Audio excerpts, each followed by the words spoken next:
Back in the 1800s, I was one of the many first American and European mountain men to settle the vast forests of far west Oregon country where no white man had been before. We had to be hardy men to deal with the cold, heat, savage animals, Native Americans, and living off the land. Myself and other mountain men could make a comfortable living trapping beavers in the rivers and streams. We had to be very careful of the many dangerous animals in the forests, and the cold winters took a special skill and tough men to survive. We wore clothes made of the animals we hunted and trapped, and our hair on our faces and heads were very long. We carried a bag made from the animals we hunted and trapped around our necks that contained items that could be a possible way to survive. Myself and other mountain men ate very good in warmer weather months and sometimes went hungry in colder weather months.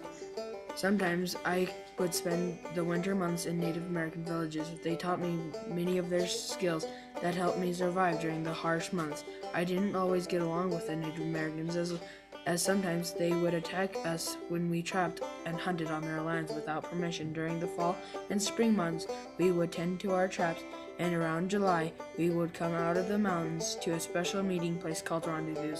The first day of the rendezvous was a day of fun where we had contests of running, jumping, wrestling, shooting with a rifle, and running horses. We also sang, laughed, danced, and told stories where we tried to outlie each other.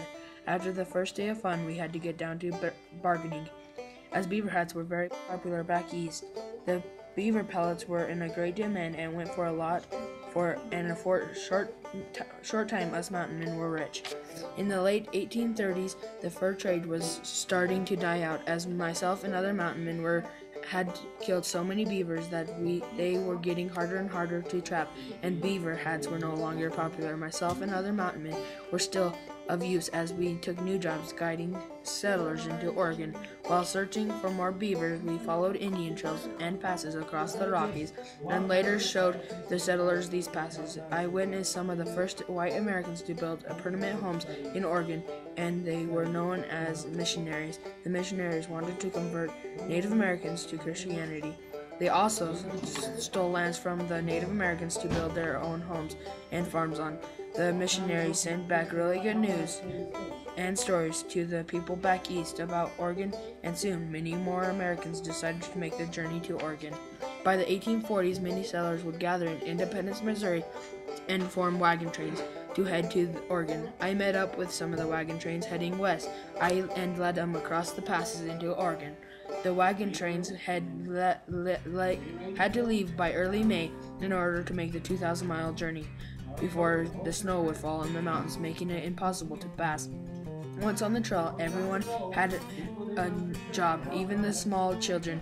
When the settlers first started their journey, they had many heavy items on their wagons. Soon, they had to abandon many of these heavy items as it made it difficult to cross rivers and mountains. The settlers had to deal with heavy rain, heat, and early snowstorms. Also, living so close to each other, they passed diseases around, and some wagon trains were wiped out.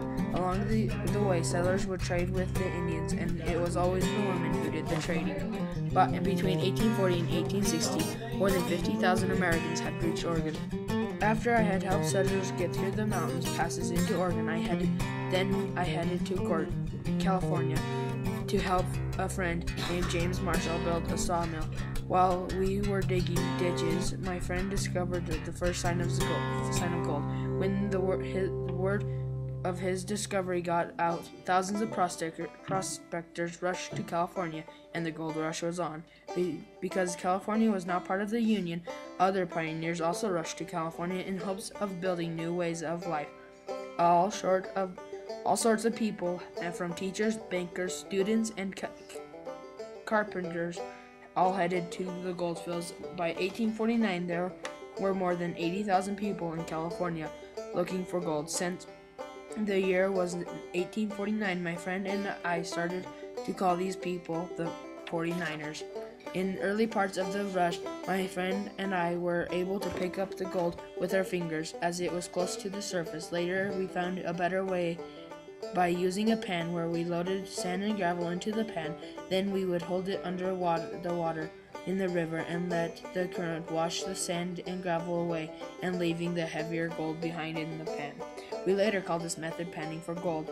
Not very many of us got rich for mining the gold, and some of us became broke, trying to get rich.